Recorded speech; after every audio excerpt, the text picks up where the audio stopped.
Hello friends, welcome to my channel. आज हम इस वीडियो में ले बैगोस्की के सोशियो कल्चर थ्योरी से रिलेटेड बात करेंगे। इसके पहले मैंने एक और वीडियो बना दी है जिसमें मैंने सोसाइटी, लैंग्वेज, कल्चर, साथ ही साथ लैंग्वेज के तीनों पार्ट जो social speech, private speech, silent speech, साथ ही साथ जेडपीटी, एमक्यू, स्कैफोल्डिंग, इंटरलाइजेशन, इन सभी चीज़ों के बारे में मैंने पिछली वीडियो में पढ़ाया है। मैं इस वीडियो का लिंक डिस्क्रिप्शन में डाल दूँगी, आप लोग जाकर पहले वो वीडियो देखिएगा। और मैंने उसमें सारी थ्योरी कंप्लीट करवा दी थी। कुछ थ्योरी के पार्ट बच गए थे, जैसे भाषा पर लेव बैगोस्की के क्या विचार थे, साथ ही साथ इनकी थ्योरी की आलोचना की हुई थी। ठीक है, तो ये आज हम इस वीडियो में पढ़ लेंगे। इसके बाद मैं अगला नेक्स्ट वीडियो लाऊंगी जिसमें लेव बैगोस्की से रिलेटेड या प्रीवियस ईयर क्वेश्चन, जितने भी क्वेश्चन हैं मैं उस वीडियो में लाऊंगी। पहले आपको क्वेश्चन बनाने से पहले ये दोनों वीडियो को देखना होगा, उसके बाद आपको महसूस होगा कि हाँ, मैंने इस टॉपिक से काफ़ी अच्छी पढ़ाई की थी, काफ़ी अच्छी मेरी पकड़ हुई है, और मैं आप क्वेश्चन देखेंगे कि आप बनाते जाएंगे। ठीक है, तो सबसे पहले आपको जाकर पहला वीडियो देखना है, उसके बाद ये तब आपको क्वेश्चन लगाना है। ठीक, तो चलिए हम अपने क्लास शुरू करते हैं। देखिए, लेव बैगोस्की के सोशियो कल्चर थ्योरी।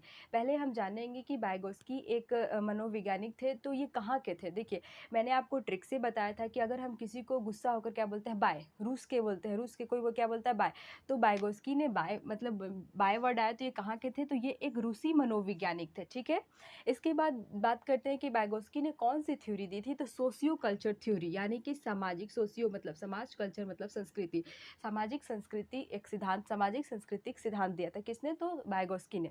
और यहाँ पे बात करते हैं किससे रिलेटेड क्वेश्चन देखेंगे। आप हर बार एग्जाम के, प्रीवियस ईयर एग्जाम का अगर क्वेश्चन लगाते हैं तो उसमें ज़्यादा से देखते हैं कि 2 से 3 मार्क्स का क्वेश्चन बैगोस्की के टॉपिक से रहता है। ठीक है, तो इसको हमें ध्यान से पढ़ने की ज़रूरत है। तो अब हम क्लास शुरू करते हैं कि भाषा पर लेव बैगोस्की के क्या विचार थे, भाषा के बारे में बैगोस्की का क्या सोचना था, इन सभी चीज़ों के बारे में पढ़ेंगे। देखिए, ये जो लाइन दिख रहा है ये मोस्ट इंपॉर्टेंट है, हर बार एग्जाम में यहाँ से क्वेश्चन पूछे जाते हैं। देखिए, जैसे कि कहा है कि भाषा और विचार शुरू में अलग होते हैं परंतु बाद में एक साथ हो जाते हैं। परंतु क्या होता है, बाद में एक साथ होते हैं। अगर आप ऑप्शन में देखेंगे, इससे रिलेटेड क्वेश्चन आता है कि बैगोस्की का भाषा के बारे में क्या विचार थे, तो ऑप्शन में देता है कि भाषा और विचार एक दूसरे से स्वतंत्र है। ये ऑप्शन कतई नहीं हो सकता है कि भाषा और विचार एक दूसरे से स्वतंत्र है, कभी नहीं। ठीक है, तो ये ऑप्शन याद रखिएगा। हमेशा क्या होगा कि भाषा और विचार शुरू में अलग होते हैं परंतु बाद में एक साथ हो जाते हैं। ठीक है, बाद में क्या होते हैं, एक साथ, यानी कि भाषा और विचार एक ही सिक्के के 2 पहलू है। ये हो गया, समझ गया। तो यहाँ पर समझें कि अलग कैसे होते हैं। तो जैसे कि आप छोटे बच्चे को देखिएगा कि वो क्या करता है, कुछ काम करता है, वो काम दूसरा कुछ करेगा और मन में कुछ दूसरा बोलेगा, ला ला ला ला लू, कुछ भी बोलता है मन में, तो उसका भाषा क्या आती है, अलग निकल के आता है, और वो काम क्या करता है, अलग आता है। उसके मतलब मन में जो विचार होते हैं वो अलग रहते हैं। ठीक है, जैसे कि आप छोटे बच्चों से पूछिएगा कि तुम अभी क्या कर रहे हो, कि मतलब क्या तुम्हारे दिमाग में क्या चल रहा है, तो वो कुछ और ही बोलेगा, उसका मतलब कुछ रिलेटेड नहीं होता उसके विचार और भाषा से। लेकिन वहीं आप अगर बड़े बच्चों से पूछेगा कि क्या सोचत बड़ा, तो तुरंत बता देगा कि उसके दिमाग में क्या चल रहा है, यानी कि उसके मन में क्या विचार है, वो तुरंत अपने भाषा के थ्रू एक्सप्रेस कर देगा। तो वही बात कह रहा है कि भाषा और विचार शुरू में अलग अलग होते हैं, जैसे छोटे बच्चों का आपने देख लिया। उसकी बात करें कि बाद में एक साथ हो जाते हैं। जैसे आप बड़े बच्चों को देखेंगे कि वो जो काम करेंगे, जो उनके मन में विचार आता है वही वो भाषा के द्वारा व्यक्त कर देते हैं। ठीक है, ये बहुत इंपॉर्टेंट है, इससे बहुत बार बैगोस्की से क्वेश्चन आ चुका है। ठीक है, भाषा और विचार शुरू में अलग होते हैं परंतु बाद में एक साथ हो जाते हैं। दूसरा कह रहा है कि भाषा संज्ञानात्मक विकास को सुगम बनाती है। भाषा क्या करती है, हमारे संज्ञानात्मक विकास, यानी कि कॉग्निटिव डेवलपमेंट। मैंने पियाजे की थ्योरी में कॉग्निटिव डेवलपमेंट पढ़ाया था कि संज्ञानात्मक विकास क्या होता है। जैसे कि हम किसी चीज़ के बारे में कुछ नहीं जानते, लेकिन हम धीरे धीरे उस चीज़ के बारे में जानना शुरू करते हैं, तो आपका उसके प्रति मन लगने लगता है, खिंचाव होने लगता है, और आप उस चीज़ के बारे में विस्तृत जानकारी इकट्ठा करने लगते हैं, तो आपका उस टॉपिक के बारे में संज्ञानात्मक विकास होने लगता है। ठीक है, तो यहाँ कह रहा है कि भाषा संज्ञानात्मक विकास को सुगम बनाती है।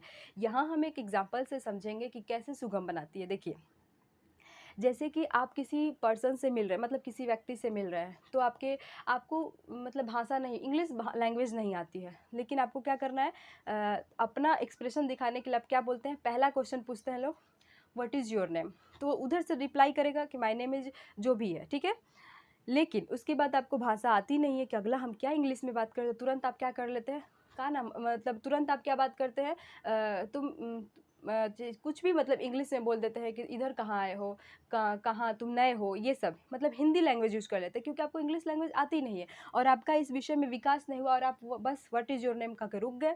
यानी कि अगर आपको उसके प्रति पूरी नॉलेज हो, इंग्लिश के प्रति तुरंत नॉलेज हो, तब पूछेंगे व्हाट इज़ योर नेम, वो इंग्लिश में रिप्लाई करेगा, तुरंत आपका दूसरा क्वेश्चन हो जाएगा what is your father's name, what is your mother's name. यानी कि जब तक आपकी भाषा क्या करती है, संज्ञानात्मक विकास को सुगम बनाती है, यानी कि उसके बारे में और जानकारी इकट्ठा करने में मदद करती है। लेकिन आप क्या करते हैं कि आपको इंग्लिश आती नहीं है, इंग्लिश का पहला ही क्वेश्चन रहता है व्हाट इज़ योर नेम, चाहे हाउ आर यू, उसके बाद कहेगा उधर से आई एम फाइन, उसके बाद आपका बंद हो गया, इंग्लिश लैंग्वेज नहीं आती है। तो वहीं कह रहा है कि भाषा संज्ञानात्मक विकास को सुगम बनाती है। यदि आपको लैंग्वेज आता है तो आप अच्छी उस पर पकड़ बनाएंगे, उसके बारे में विस्तृत जानकारी ले लेंगे इंग्लिश लैंग्वेज में। ठीक है। अब देखिए यहाँ पर कह रहा है कि वाइगोस्की ने कहा कि पहले भाषा आती है बाद में विचार आता है। पहले क्या होती है, पहले लैंग्वेज आता है, उसके बाद क्या होता है, थॉट आता है। ठीक है। क्योंकि वाइगोस्की ने ऐसा क्यों कहा, क्योंकि वाइगोस्की ने कहा कि बच्चे समाज और संस्कृति से अंतःक्रिया करके सीखते हैं, अंतःक्रिया करके सीखते हैं। तो सीखने के फलस्वरूप देखिए पहले क्या आते हैं, मैंने यहाँ पर बता रखा है कि पहले समाज और संस्कृति से वो सीखते हैं तभी उनका विकास होता है। वाइगोस्की ने कहा है कि बच्चे समाज और संस्कृति से अंतःक्रिया करके सीखते हैं, सीखते हैं मतलब पहले उनकी लर्निंग होती है, उसके बाद उनका विकास होता है। ये किसने कहा है, वाइगोस्की ने कहा है। लेकिन इसके विपरीत पियाजे की थ्योरी में मैंने क्या पढ़ा था कि पियाजे ने कहा कि पहले डेवलपमेंट होती है उसके बाद लर्निंग होती है। ये बात किसने कहा, तो ये बात पियाजे ने कहा है। ठीक है।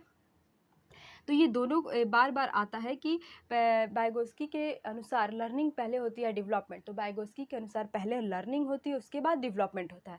लेकिन पियाजे के अनुसार पहले डेवलपमेंट होता है उसके बाद लर्निंग होती है। पियाजे ने मैंने बताया था कि पियाजे ने 4 अवस्था दी है, तो उनके अनुसार पहले हर अवस्था में विकास होगा, तब बच्चे सीखते जाएंगे तो अगली अवस्था में जाएंगे। तो पियाजे के मुताबिक क्या हुआ कि पियाजे ने पहले बताया कि डेवलपमेंट होता है उसके बाद लर्निंग होती है, लेकिन वाइगोस्की ने क्या बताया कि नहीं, बच्चे समाज और संस्कृति से अंतःक्रिया करके सीखते हैं, मतलब सीखते हैं कि पहले लर्निंग करते हैं उसके बाद उनका विकास होता है, यानी कि डेवलपमेंट।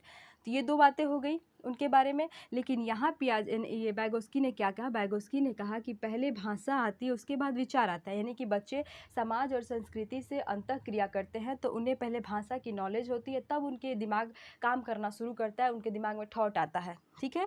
तो वाइगोस्की ने कहा कि पहले लैंग्वेज आती है तब थॉट आता है, यानी कि पहले बच्चे में लैंग्वेज आती है उसके बाद थॉट आता है। ये किसने कहा, ये वाइगोस्की ने कहा। लेकिन पियाजे की वही बात करें तो पियाजे ने कहा कि नहीं, पहले बच्चों के दिमाग में थिंकिंग आती है उसके बाद उन्हें भाषा आती है। ठीक है। ये बात किसने कहा, ये बात पियाजे ने कहा है। ये दोनों बात याद रखिएगा कि वाइगोस्की ने क्या कहा कि पहले बच्चे में भाषा आती है, लैंग्वेज होती है, उसके बाद उनका थिंकिंग यानी कि थॉट आते हैं, उनके दिमाग में विचार आता है। लेकिन पियाजे ने कहा कि नहीं, बच्चों में पहले थॉट आती है, बच्चे पहले विचार करते हैं उसके बाद वो बोलना सीखते हैं। तो ये दोनों की मतभेद यहाँ भी हो गए, यहाँ एक मतभेद आपने देखने को मिला और एक मतभेद आपने यहाँ देखने को मिला। जब ये वाइगोस्की की थ्योरी कंप्लीट हो जाएगी, इससे पहले मैंने पियाजे की थ्योरी कंप्लीट करवा दी है, तब हम दोनों के मतभेदों को एक वीडियो में लाएंगे, तो वहाँ से आपको पूरे डाउट क्लियर हो जाएंगे। तो यहाँ पर देखिए वाइगोस्की ने कहा कि पहले भाषा आती है उसके बाद में विचार आता है। ये भी आपका बहुत इंपॉर्टेंट है, बहुत बार आपके क्वेश्चन में पूछा हुआ है और साथ ही साथ ये भी बहुत इंपॉर्टेंट है। ठीक है।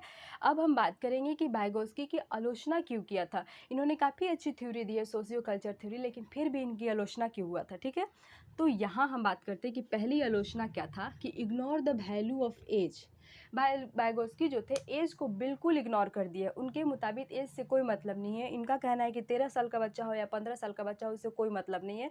इन्होंने एज को मतलब बिल्कुल निगलेक्ट कर दिया था। इनका कहना था कि बच्चे कहाँ से सीखते हैं, बच्चे समाज से, समाज से और कल्चर से सीखते हैं और इसी से सीखते हैं। एज से कोई मतलब नहीं है। अगर समाज और कल्चर से मतलब संस्कृति से अंतःक्रिया करते हैं तब उनका थिंकिंग डेवलप्ड होता है और उनमें डेवलपमेंट होता है। इन्होंने एज को बिल्कुल नकार दिया था।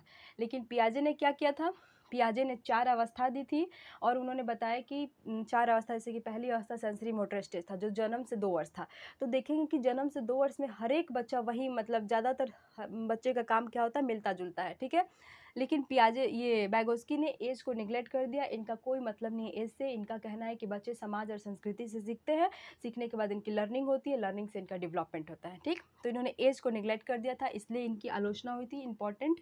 फिर इसके बाद ignore biological maturation. Biological maturation मतलब होता है जैविक परिपक्वता।